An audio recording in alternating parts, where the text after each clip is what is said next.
নবী সাল্লাল্লাহু আলাইহি ওয়াসাল্লাম বলেছেন যে এই দোয়া পড়ার পরে যদি কেউ সকালে পড়ে রাত্রের আগে মারা যায় জান্নাতে চলে যাবে। রাতে পড়ে সকালের আগে ইন্তেকাল করলে জান্নাতে চলে যাবে।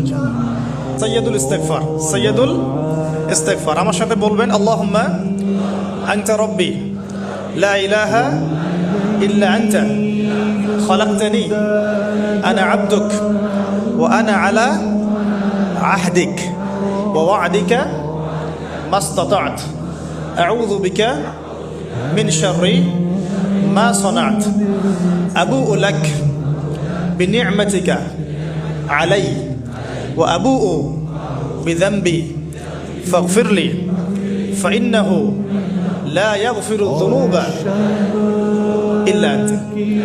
এই যে আমরা গত লেকচারে বলেছিলাম যে আমাদের ইবাদতগুলো অন্তঃসার শূন্য হয়ে যাচ্ছে এই কারণে, বিকজ আমরা অর্থটা বুঝি না।